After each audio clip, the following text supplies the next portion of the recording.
রাজনীতিতে শিক্ষা এবং স্বাস্থ্য এই দুইটাকে যদি আমরা মিলাই ফেলি তাহলে আমাদেরকে অবশ্যই আমাদের সন্তানদেরকেই এখানে ভুগতে হবে। আমি প্রথমেই স্মরণ করছি আজকের এরকম একটা প্রোগ্রাম যে জন্য আমরা করতে পারছি, যে সকল সন্তানরা গত বছরে জুলাইয়ে জীবন দিয়ে আমাদেরকে সংবাদকর্মীদেরকে এরকম একটা অন্তত প্রোগ্রাম করার মতো ব্যবস্থা করে দিয়েছে, সেই সকল শহীদদের মাগফিরাত কামনা করছি। তারপর আমি জুলাই আন্দোলনে আহতদেরকে সহমর্মিতা এবং তাদের পরিবারের জন্য আমরা দোয়া করছি এই জুলাইয়ের শুরুতে। প্রিয় সহকর্মীবৃন্দ, সারা দেশের চিকিৎসকবৃন্দ এবং সাংবাদিক ভাইরা, জুলাই বিপ্লব হয়েছে মানুষের স্বাধীনতা এবং জুলাই বিপ্লবের শুরুটা ছিল মেধা না কোটা। মেধার ভিত্তিতে দেশের নিয়োগ হোক, দেশের সংস্কার হোক, আমাদের দেশ পরিচালনা হোক। আমরা আজকে যে ইনস্টিটিউশনে দাঁড়িয়ে এখন কথা বলছি বা যে বিষয়টা নিয়ে কথা বলছি, এটা অত্যন্ত জনগুরুত্বপূর্ণ। মানুষের মৌলিক অধিকারের কয়েকটা জায়গা, তার মধ্যে শিক্ষা এবং স্বাস্থ্য, এই দুইটা সবচেয়ে বেশি গুরুত্বপূর্ণ। বিশেষ করে একটা জাতিকে যদি শিক্ষার ক্ষেত্রে ধ্বংস করে দেওয়া যায় তাহলে সেই জাতিটা ধ্বংস হওয়ার জন্য আর কোনো কিছুই দরকার নেই, দ্যাটস এনাফ। ওই জাতি অটোমেটিক ধ্বংসের ক্ষেত্রে চলে যাবে। দ্বিতীয় হচ্ছে একটা মানুষের মৌলিক অধিকার, আপনার আমার সন্তান, আমার পরিবারের স্বাস্থ্যের বিষয়। সেই স্বাস্থ্যসেবা নিশ্চিতের জন্যে ভালো চিকিৎসক তৈরি করা এটা রাষ্ট্রের বিভিন্ন ইনস্টিটিউশনের দায়িত্বে। আর আজকে আমি যেখানে দাঁড়িয়ে কথা বলছি, এই ইনস্টিটিউশন হচ্ছে এই শিক্ষা এবং স্বাস্থ্য এই দুটার সমন্বয়ে বাংলাদেশের ভিতরে শিশু স্বাস্থ্যের সবচেয়ে গুরুত্বপূর্ণ জায়গা। এই শিশু স্বাস্থ্য এখান থেকে যে সকল চিকিৎসক বা বিশেষজ্ঞ তৈরি হবেন তারাই আমাদের সন্তান, আমাদের প্রজন্মকে চিকিৎসা দিবে। এমনও হতে পারে এমন চিকিৎসা এখান থেকে যারা বের হবে, যাদেরকে নিয়োগ হয়েছে, তাদের মাধ্যমে আমার সন্তান বা আমার নেক্সট প্রজন্ম চিকিৎসা নেবে। সুতরাং এই অতীব গুরুত্বপূর্ণ বিষয়ে অবশ্যই মেধার ভিত্তিতে যোগ্য চিকিৎসক নিয়োগ হওয়া দরকার। আমার সহকর্মী ভাই আগে যেটা বললেন, আপনারা অবগত আছেন কিছু কিছু, এবং আমরা আরও ক্লিয়ার করতে চাই। এখানে 65 জন চিকিৎসকের নিয়োগ হয়েছে।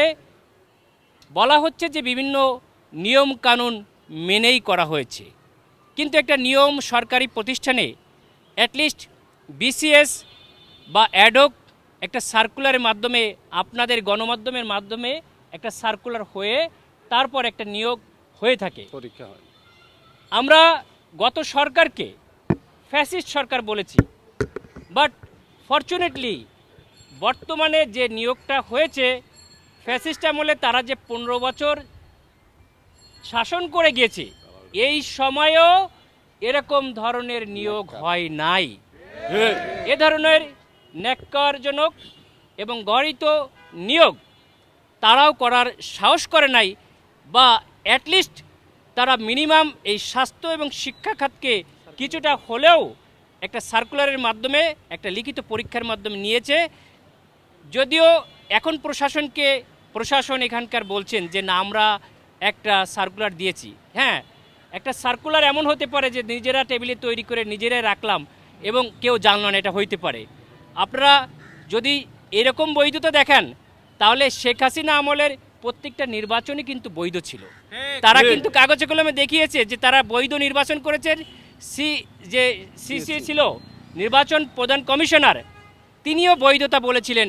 যারা আমরা দেখলাম এই কিছুদিন আগে 15 বছর আগের নির্বাচন বৈধ তারা ঘোষণা করেছিল, কিন্তু সেরকম অবৈধ নির্বাচন করার কারণে তাদের গলায় মানুষ জুতার মালা দেওয়া হয়েছে। এটা তাদের প্রাপ্য, এটা মব জাস্টিস না, এটা হয়ে যাচ্ছে জনমানুষের ক্ষোভ। আমি অত্যন্ত বিনয়ের সঙ্গে আমি এখানে জোর প্রতিবাদ বা এরকম ধরনের তাদেরকে থ্রেট করার জন্য না, অত্যন্ত শ্রদ্ধেয় শিক্ষক মণ্ডলী, আপনারা যারা এরকম একটা নিয়োগ প্রক্রিয়ায় গেলেন আপনারা বা আপনাদের সন্তানদের ভবিষ্যতের চিন্তা করেন, এরকম একটা নিয়োগ প্রক্রিয়ার কারণে এই চিকিৎসক সমাজ আপনাদেরকেও ঘৃণা করবে। আমি একটা উদাহরণ বলতে চাই, রাজনীতির একটা সীমা থাকা, একটা জায়গায় থামা উচিত। আমি এবার কেয়ার বা অ্যাপোলো হসপিটালে কাজ করেছি, ডাক্তার অত্যন্ত শ্রদ্ধার সঙ্গে আমি স্মরণ করতে চাই ডাক্তার মৃণাল কুমার সরকার। উনি গত সরকারের আমলের একজন চিকিৎসক ছিলেন এবং সরকারের সমর্থক ছিলেন এবং কট্টরপন্থী ছিলেন সেই দলের। আমিও একটা ভিন্ন দলের ঠিক উল্টা মেরুর, কিন্তু আমাদের সম্পর্ক ছিল শিক্ষক এবং ছাত্রের সম্পর্ক ছিল। আমার কাজ, আমার ডেডিকেশন, আমার সিনসিয়ারিটি, আমার অনেস্টি ছিল অন্য রাজনীতির আদর্শে বিশ্বাস হলেও ওনার কাছে ছাত্র হিসাবে এই চিকিৎসা বিজ্ঞানের জ্ঞান এবং নলেজ, সিনসিয়ারিটি অ্যান্ড ডেডিকেশন এটাই তার কাছে ইম্পর্ট্যান্ট ছিল। সুতরাং রাজনীতিতে শিক্ষা এবং স্বাস্থ্য এই দুইটাকে যদি আমরা মিলাই ফেলি তাহলে আমাদেরকে অবশ্যই আমাদের সন্তানদেরকেই এখানে ভুগতে হবে। আমরা অন্তত এই জিনিসটার ক্ষেত্রে আমরা একটু একমত হতে হবে যে যোগ্যতা এবং মেধার ভিত্তিতে, স্বচ্ছতার ভিত্তিতে সামনের বাংলাদেশকে আমরা গড়তে চাই। আমরা আগামীতে এমন একটা বাংলাদেশ চাই যেখানে ভেদাভেদ ভুলে সামনের বাংলাদেশকে একটি সুশৃঙ্খল সমৃদ্ধ বাংলাদেশ হিসেবে আমরা দেখতে চাই, যেখানে মেধাবীরাই জাতিকে নেতৃত্ব দেবে ইনশাল্লাহ।